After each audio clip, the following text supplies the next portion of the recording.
네, 안녕하십니까. 저 중앙대학교의 김연명입니다. 다시 한번 인사드리겠습니다. 네, 먼저 이런 좋은 자리를 마련해 주신 그 양승조 위원장님하고 오승원 회장님, 서상엽 회장님께 깊은 감사의 말씀을 드립니다. 제가 사회복지를 공부한 지 한 30년 지났는데 한국의 사회복지 역사를 쭉 보다 보면 생각나는 굉장히 중요한 몇 장면이 있습니다. 아마 오늘 모임이 나중에 누가 한국의 사회복지사를 쭉 정리하다 보면 적어도 챕터 하나 정도는 들어갈 수 있을 정도 굉장히 기념비적인 모임인 것 같습니다. 이번 정부 들어서 한국의 사회복지, 특히 이제 사회복지 시설과 서비스 쪽에 관련된 정책 중에서 기존에 있었던 큰 흐름을 바꿔나갈 수 있는 정책이 저희가 보기엔 한 두 가지 정도 있다고 생각이 듭니다. 하나는 이제 요새 한참 논의되고 있는 사회서비스 공단에 관한 논의고, 다른 하나의 논의가 바로 오늘 말씀드릴 이 주제라고 생각이 듭니다. 어떻게 보게 되면 굉장히 획기적인 일이라고 생각이 드는데요. 제가 지금까지 지켜본 바로는 이렇게 사회복지 종사자들이나 혹은 시설에서 일하고 있는 분들이 종사자 처우 개선을 해달라고 하는 목소리는 뭐 수십 년간 존재해 왔는데, 정치권에서 먼저 주도권을 갖고 나서서 이 문제를 해결해 보겠습니다 라고 치고 나오는 게 굉장히 이례적이고 굉장히 좀 독특한 현상 같습니다. 그래서 이번에는 저는 굉장히 큰 가능성이 있다라고 생각이 들고, 이 건이 잘 마무리되면 한국 사회복지사에 굉장히 한 단계 업그레이드 시키고 우리 사회가 좀 더 좋은 사회로 가는 굉장히 획기적인 발판이 될 수 있다, 이렇게 생각이 들어서 오늘 토론의 의의가 굉장히 크다, 이런 말씀을 먼저 드리고 시작을 하도록 하겠습니다. 여러분들 여기 계신 분들은 우리 사회복지 시설이 갖고 있는 지금 문제점, 법인제도의 문제점, 시설 종사자들이 갖고 있는 어려움, 이런 것들에 대해서는 뭐 저보다 훨씬 더 현장에서 피부적으로 느끼고 있기 때문에, 그리고 또 여기 토론자로 나오신 분들께서 그 부분은 굉장히 자세히 설명을 해주실 것 같습니다. 그래서 제가 오늘 발표에 좀 포인트를 둘 거는 이 사회복지 서비스 업종에 종사하시는 분들의 처우를 개선하는 것이 이게 국가 경제적으로 혹은 우리가 복지국가를 건설하는 데 있어서 어떤 의미를 갖고 있느냐, 이 부분을 문재인 정부가 추구하고자 하는 국정 철학과 방향과 맞춰서 이제 어떻게 연결이 되고 매칭이 되는지, 이 부분을 좀 중점적으로 말씀을 드리겠습니다. 저도 사회복지 학자이기 때문에 가끔가다 좀 한 스텝 떨어져 갖고 객관적으로 보게 되면 이런 문제를 갖고 이제 사회적으로 발언하고 그러면 어떤 느낌을 받을 때가 있냐면, 이제 다른 사람들도 그런 얘기하지만 자꾸 이제 뭐 져달라고 운다, 뭐 이런 느낌. 그러니까 당사자들은 절박한 문제이지만 우리 당사자들 바깥에서 한 스텝 딱 떨어져서 보게 되면 이제 그런 느낌이 꽤 있어요. 그래서 이건 이제 사회적으로 이게 왜 중요한 문제인지를 설득해야 하고 공감대를 얻어가는 게 굉장히 좀 중요한데, 우리 사회복지계에서는 그런 이제 공감대를, 사회복지계를 떠나서 다른 영역과 공감대를 만들어가는 그런 노력이 좀 부족하고 미흡하지 않았나, 이런 생각이 듭니다. 그래서 좀 더 넓은 시각에서 이 문제를 접근하고 다른 분들을 설득해야 된다, 이렇게 저는 개인적으로 생각을 합니다. 예, 그러면 먼저 이 사회복지 종사자들의 근로환경 개선이 전체적인 문재인 정부의 국정 방향과 어떻게 연결되어 있는지를 좀 이해하고 얘기를 하려면, 먼저 이번 정부가 핵심적으로 내세우는 소득주도 성장론이라는 중요한 개념을 먼저 이해하실 필요가 있다라고 생각이 듭니다. 좀 어려운 얘기인데 가능하면 좀 쉽게 말씀드리면, 이 소득주도 성장론하고 좀 반대되거나 혹은 대립되는 말이 이거 이윤주도 성장이라는 말이 있습니다. 이 이윤주도 성장은 뭐 학술적으로는 좀 어려운 용어 같지만 일상적으로 많이 들어보셨을 겁니다. 경제가 성장을 하려면 기업이 투자를 많이 해서 고용을 만들어내고 많이 생산을 해야지 경제가 성장이 된다. 이게 이제 이윤주도 성장론의 핵심적인 개념입니다. 그래서 이윤주도 성장론에서는 기업의 역할이 굉장히 중요합니다. 근데 기업이 투자를 하려면 당연히 투자할 여력이 생겨야 됩니다. 그럼 투자 환경을 조성하는 것 중에 예를 들어 우리가 투자 열심히 할 테니까 규제를 좀 완화해 주세요. 그리고 투자할 여력이 좀 필요하니까 법인세 같은 거를 좀 낮춰주세요. 남는 돈 갖고 투자하겠습니다. 그리고 또 노동자들이 과도한 임금을 요구하게 되면 투자력이 줄어드니까 임금을 좀 합리적인 수준으로 억제해 주세요. 이게 많이 들어보셨죠? 그게 이제 과거 보수 정권 10년 동안 경제 성장을 이끌어가기 위해서 기업의 투자가 중요하고 그래서 기업의 투자 여건을 강화시키기 위해서 규제도 완화시키고 법인세율도 인하시키고 등등등등 이런 조치가 취해진 겁니다. 그래서 임금을 억제하고 이윤을 확보하고 그러면 기업의 투자가 강화될 거고 경제 성장이 촉진될 거다. 그래서 대표적인 정책이 실제 이루어졌죠. 이명박 정부에서 법인세가 인하됐고 노동시장은 가능하면 유연화시키는 쪽으로 가자. 그게 이제 기업 투자에 유리하고 국제 경쟁에서 살아남기 위해서는 저렇게 전략을 쓸 수밖에 없다. 이런 얘기입니다. 이게 틀린 얘기는 아닙니다. 틀린 얘기는 아니고 1970년대, 80년대, 90년대까지 진짜 세계에서 지지리도 가난했던 우리나라가 어느 정도 선진국 문턱에까지 오게 된 게 이런 전략이 상당 부분 먹혔던 겁니다. 그리고 성공을 한 거고요. 하지만 1990년대 중반 이후로 이런 정책과 전략이 갖고 있는 효용성이 점점점 떨어지기 시작을 했어요. 그건 뒤에서 잠깐 말씀드리겠고요. 그래서 이런 이윤주도 성장이 이제 한국 사회에서 갖고 있는 한계점이 분명히 나타나기 시작을 했는데, 뭐 예를 들면 이제 후유증이 비정규직이 너무 많이 늘어나요. 청년들 취업할 데 없고, 근데 비정규직들이 많이 늘어나고 임금이 너무 낮아지게 되면 소비가 안 돼요. 그럼 내수가 위축이 되고, 수출이 잘 돌아가면은 내수가 좀 안 들어가도 문제가 없습니다. 지난 보수 정부 10년 동안 그래도 경제 성장률이 어느 정도 유지가 된 거는 수출 부분이 어느 정도 역할을 했기 때문에 그래요. 수출이 잘 돌아가서 내수가 좀 떨어져도 그렇게 결정적인 타격은 없었는데 이제 점점 수출 부분이 갖고 있는 경쟁력도 좀 떨어지는 양상이 보이고 그래서 내수 부분을 일정 부분 키워주지 않으면 국가 경제를 좀 안정적으로 운영하는 데 좀 문제가 생기겠다. 이런 생각들을 지금 문재인 정부를 만든 핵심적인 사람들이 과거부터 갖고 있었고 이런 것들을 이제 새로운 정부에서 시작해 나가겠다라는 게 바로 소득주도 성장론이라는 워딩으로 표현이 된 겁니다.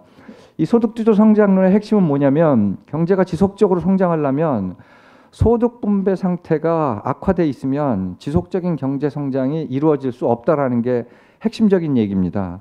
그래서 소득주도 성장론에서 핵심은 소득 분배를 개선시키는데 모든 초점이 맞춰져 있습니다. 왜 소득 분배를 개선하려고 하냐?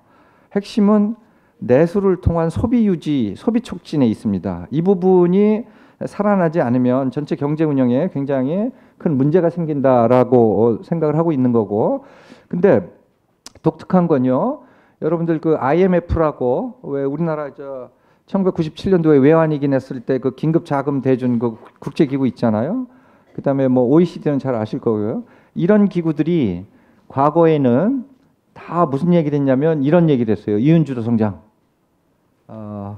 그래서 이제 저쪽에서 나온 이데올로기가 이제 우리 사회에도 퍼지고 우리 사회 주류 쪽이 다 이제 그런 시각으로 생각을 하고 정책을 만들고 사고를 했는데 2014년도에 놀랍게 IMF나 OECD 이런 기구에서 심각한 소득 불평등이 지속이 되면 성장에 굉장히 큰 장애 요인이 된다. 이런 보고서를 내기 시작을 했어요. 과거에는 성장을 위해서는 어느 정도의 불평등은 필요하고 그럴 수밖에 없다라는 게 이제 주류적인 의견이었는데 신자유주의가 한 전 세계를 한 20년 동안 지배한 이후에 소득 불평등이 너무 극단적으로 강화되고 그런 소득 불평등이 너무 극단적으로 강화된 대표적인 예가 저는 한국 사회라고 얘기를 하고 싶어요. 그런 것이 장기적으로 이제 성장에 장애가 된다라는 얘기가 많이 나오면서 소득 분배를 개선하는 것이 굉장히 지속적인 성장을 위해서 필요하다. 이게 이제 소득주도 성장론이 갖고 있는 핵심적인 문제 의식이고, 그럼 소득 분배를 개선하는 건 뭐냐? 여기서 얘기하는 소득이라는 것은 그냥 쉽게 말씀드리면, 여러분들이 그냥 일상적인 생활을 하기 위해서는 일단 월급이 많아야 돼요. 월급이 주어지지 않으면 뭐 생활을 할 수가 없고 소비가 유지가 안 되잖아요. 그래서 1차적으로는 소득 분배를 개선하려면은 1차적인 재분배를 담당하는 시장 임금, 즉 월급이 어느 정도 돼야 됩니다. 그래서 왜 이번 정부에서 집권하자마자 그렇게 최저임금 인상을 세게 밀고 나갔냐? 그러니까 밑에 하층에 있는 사람들의 소득을 늘려줘 갖고 소비를 촉진시키겠다라는 의도입니다. 그래서 비정규직도 가능하면 축소시키겠다. 이것도 비정규직이 너무 많아지고 비정규직들의 월급이 정규직의 절반 이하로 떨어지는 상황이 지속되게 되면 내수가 안 돌아갑니다. 그래서 이번 정부가 소득 분배 개선에서 가장 중점을 뒀던 게 최저임금제 개선, 비정규직 축소, 그다음에 공정임금 제도 도입 등등 이런 정책을 세게 푸시하는 이유가 바로 1차적인 재분배를 담당하는 시장임금 쪽에 크기를 늘리지 않게 되면 전체적으로 내수 부분이 문제가 생긴다라는 이제 문제의식 하에서 저런 얘기를 한 거고요. 그다음에 이제 요건 뭐 그동안 많이 알려져 있는 얘기고, 또 하나는 소득 분배 개선은 시장 임금뿐만 아니라 제가 요 소셜 웨이지라고 표현했는데요. 사회적 임금에 의해서 결정이 됩니다. 사회적 임금은 좀 어려운 말 같은데 그냥 사회복지 제도 이렇게 이해를 하시면 될 것 같아요. 자, 예를 들어서 제가 부모님을 모시고 사는데 부모님이 아무런 국가로부터 받는 연금이 없다고 치면, 자, 예를 들어 이제 이번 정부가 기초연금을 20만 원에서 30만 원을 올리겠다고 했잖아요. 그러면은 기초연금이 아예 없다고 쳐보세요. 그럼 내가 부모님을 모시고 살아야 되는데, 그러려면 내 월급에서 부모님이 생활할 수 있도록 월급의 일부를 떼갖고 부모님한테 줘야 됩니다. 그런데 국가가 공적인 제도를 통해 갖고 부모님한테 연금을 주게 되면 나의 월급 중에 30만 원, 즉 노인의 최저 생계비에 필요한 30만 원을 안 드려도 돼요. 즉 무슨 얘기냐?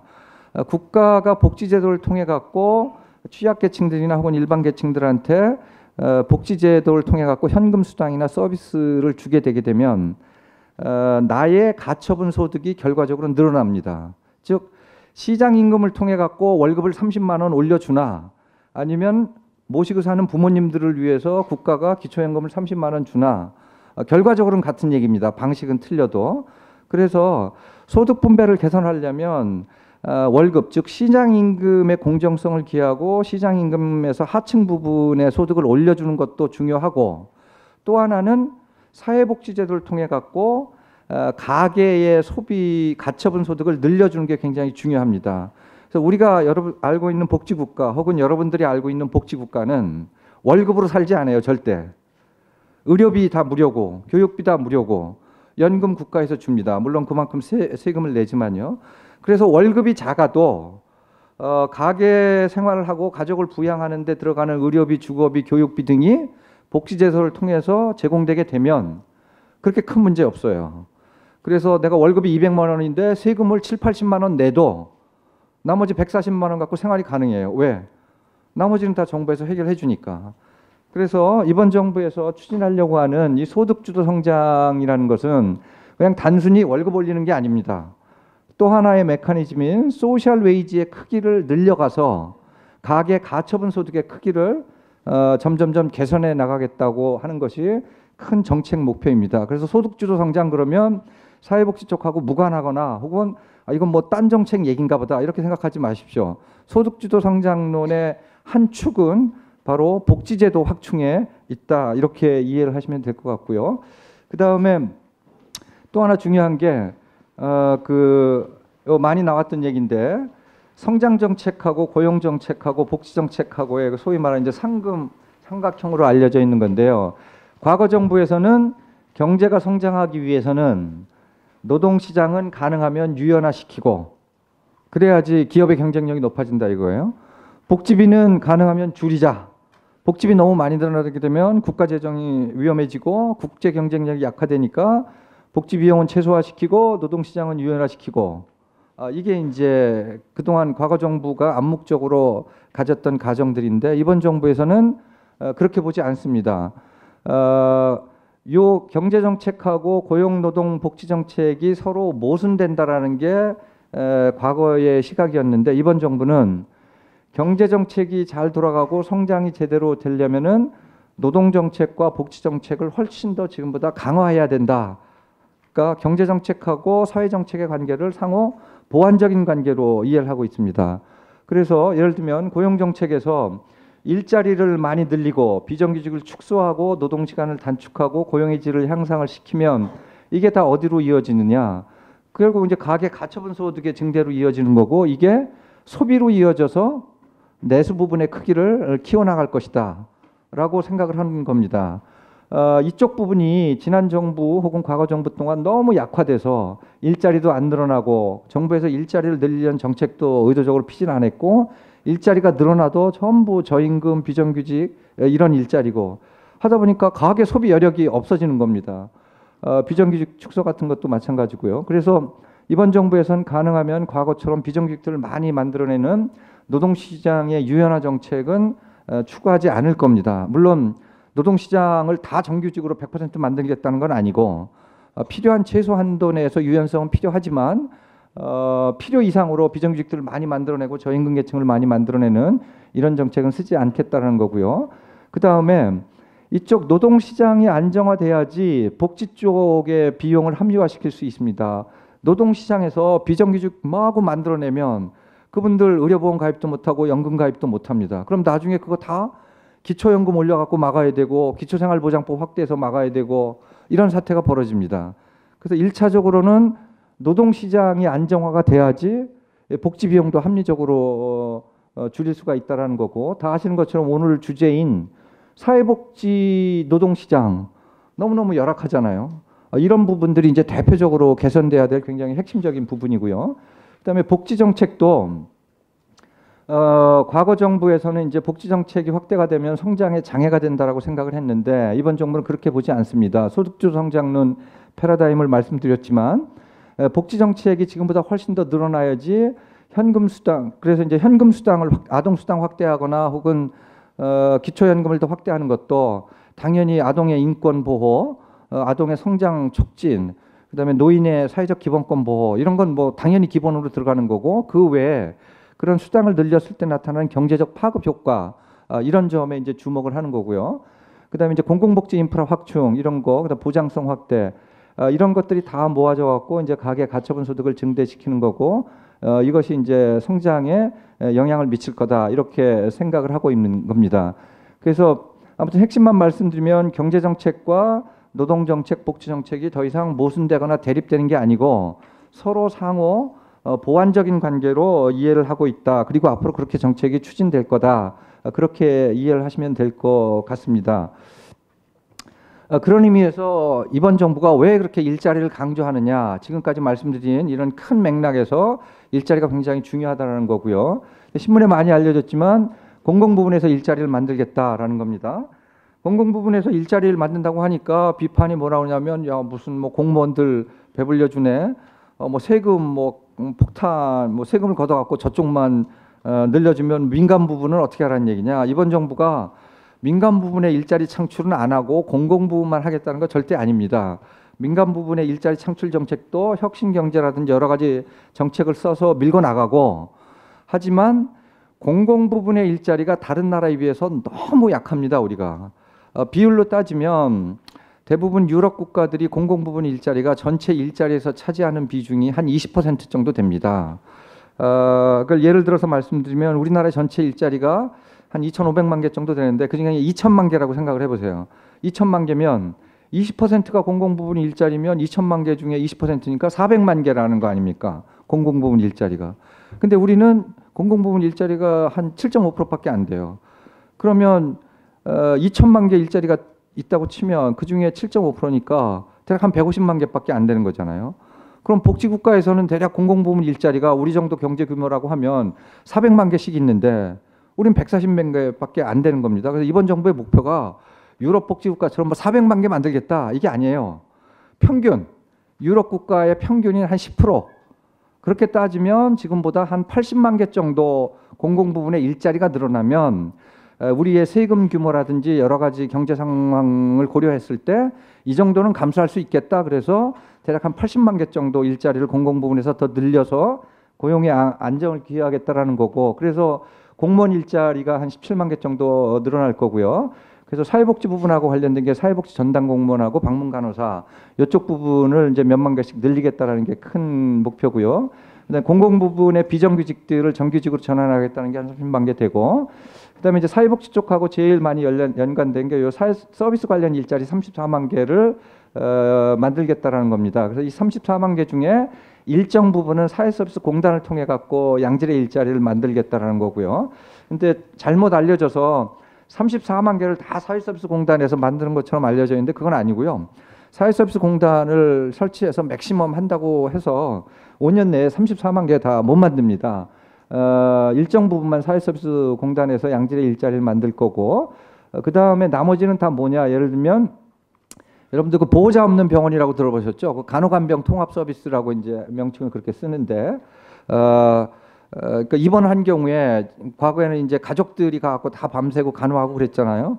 근데 가족들이 간호하는 문화는 선진국 중에서 우리나라밖에 없어요. 이건 뭐 다른 나라에서 이해를 못해요. 그래서 그런 간호간병 하는 거를 이제 간호사라든지 혹은 간병인들을 투입을 해갖고 더 이상 이제 가족들이 가갖고 밤새고 이런 건 이제 없애겠다. 뭐 이런 일자리들, 이런 것들 이쪽에서도 뭐 한 10만 개 이상 일자리가 만들어질 거고, 전체적으로 공공부문 일자리 중에서 사회 서비스 관련 쪽에 상당 부분 일자리가 만들 거고, 이 일자리의 초점은 무조건 양질의 일자리입니다. 과거처럼 정부가 뭐 프로젝트 좀 줘갖고 막 비정규직 많이 만들어내서 무슨 센터에서 이런 거 저런 거 하세요.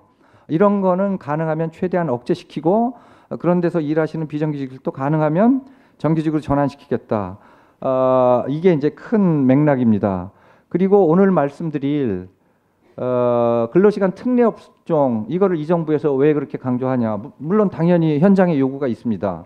지금처럼 현장에 있는 근로자들이, 사회복지 종사자들이 뭐 근로 조건도 형편없고 임금도 형편없는 조건 하에서 우리나라 복지국가로 갈 수도 없고 사회서비스의 미래도 없고, 그러다 보게 되면 사회서비스 퀄리티도 보장이 안 되고, 당연히 현장의 요구를 받아들이는 거고, 거기다 플러스하면 아까 지금까지 말씀드린 것처럼 이번 정부의 큰 경제 사회정책 방향이 양질의 일자리를 창출하고 소득을 증대시켜 갖고 전체적인 경제의 붐을 가져가겠다는 게 정책 목표입니다.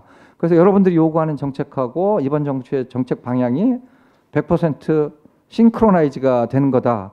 이렇게 이해를 하시면 될 것 같고, 그런 의미에서 근로시간 특례 업종에 대해서 대통령께서 선거 기간 중에 불합리한 점을 확실히 개선하겠다라는 말씀을 하셨고, 이번에 국회에서 아까 제가 말씀드린 것처럼 그렇게 과거처럼 막 과거의 요구가 한 100이었는데 지금 여러분들께서 막 1000 요구하는 그런 상태도 아닌데 국회에서 먼저 주도권을 쥐고 이 문제를 해결하겠습니다라고 나온 게 굉장히 좀 이례적인 일이고, 이런 큰 정책적 흐름이 없으면 이 정책도 나타나기 쉽지 않았을까 이렇게 생각이 듭니다. 그래서 근로시간 특례 업종 제외하는 거를 지금 적극적으로 검토하고 있는 게 굉장히 획기적인 거라는 걸 말씀드리고요. 이게 이제 국정과제에 나왔던 내용입니다. 그래서 목표는 2015년에 근로시간이 한국이 한 2070시간 정도 되는데 2022년까지 1800시간대 근로시간을 좀 마련하겠다라는 게 큰 정책 목표입니다. 그래서 이렇게 가려면 당연히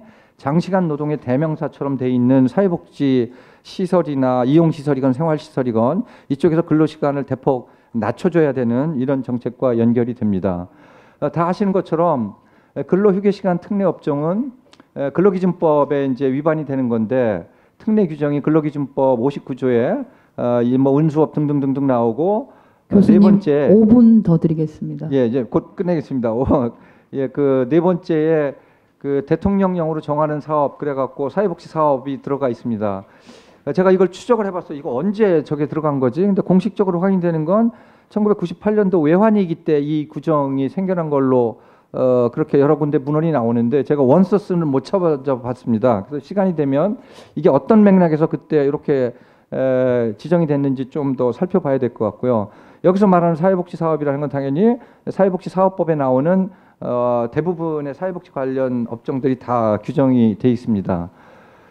그동안 이제 경과를 말씀드리면 2012년에 이 문제를 해결하기 위한 노력이 있었어요. 그래서 노사정위원회에서 공익위원들이 제안한 안이 있는데 요 12개 업종을 26개 업종으로 세분화시켜 갖고 많이 제외를 하자 그랬는데, 이때 노사정위원회 공익위원 안에서는 특례 제외 16개 업종을 이렇게 했고요. 사회복지 서비스업은 그대로 남겨두자라는 게 노사정위원회 공익위원 아니었어요. 그런데 2015년 그 노사정위원회 합의안에서는 근로시간 특례 업종은 요 공익위원안처럼 26개 업종에서 10개 업종으로 축소하고 남아있는 특례 업종도 근로시간 상한선 수준 및 최소 휴식시간 보장 등등 단계적으로 해서 요것도 없애자라는 게 2015년 노사정위원회에서 합의됐던 겁니다. 물론 이제 이게 잘 안 지켜졌죠. 그래서 이 특례 업종 폐지 문제가 어느 날 갑자기 툭 나온 게 아니고 여러분들만 그냥 요구한 게 아니고 이미 노동정책을 전공하신 분이나 정부 쪽에서 이런 문제점을 알고 있었고 개선시키려고 한 노력이 있었다는 겁니다.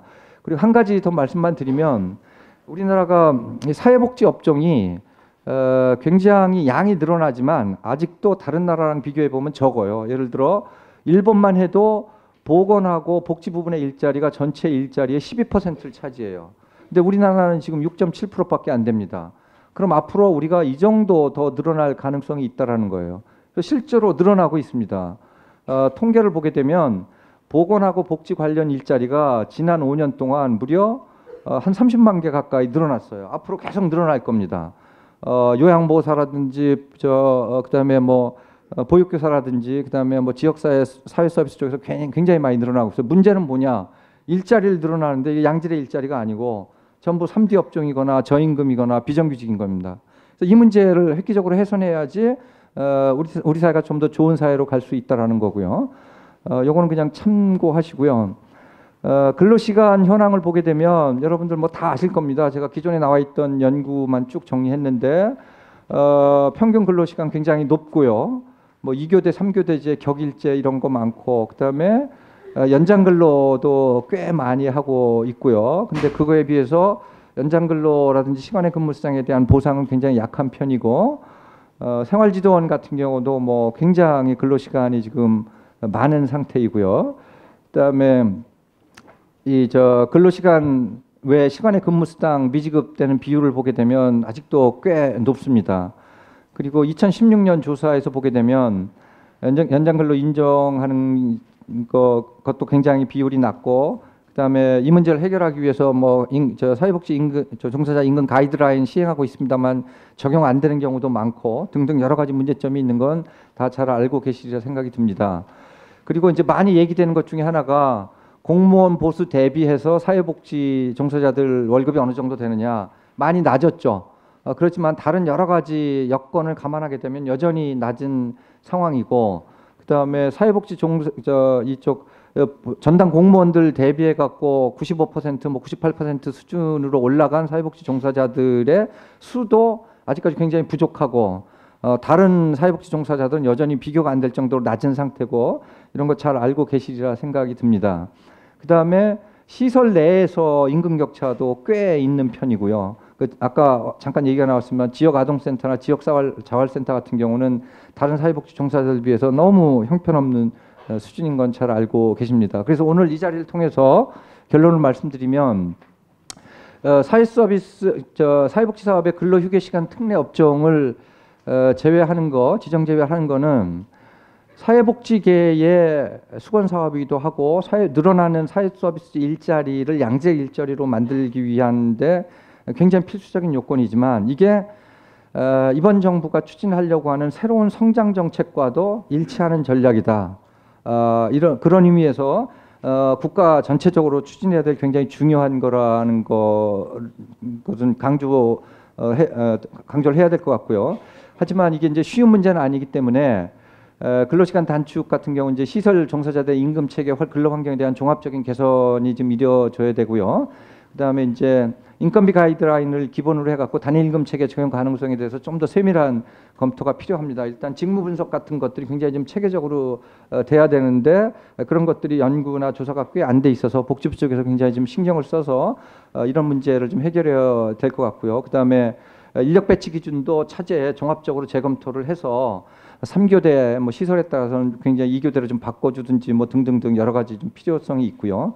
그다음에 아까 말씀드렸듯이 사회서비스 공단 설치하고 그다음에 특례 업종 제외가 두 개가 결합이 돼서 정책이 시행되게 되면 사회복지 시설뿐만 아니라 전반적으로 굉장히 큰 변화가 일어날 것 같습니다. 이런 부분들이 잘 좋은 방향으로 갈 수 있도록 정치권, 학계, 정부, 그다음에 여기 현장에 계신 분들이 굉장히 좀 지혜를 모아야 될 것 같습니다. 분명한 거는 이거 한순간에 해결 못합니다. 5년 내내 신경 쓰시고 요구하고 타협할 땐 타협하고 협력할 땐 협력해야지 우리가 원하는 환경과 시설이 만들어질 수 있다 이렇게 생각을 합니다. 고맙습니다. 네, 발제를 해주신 김현명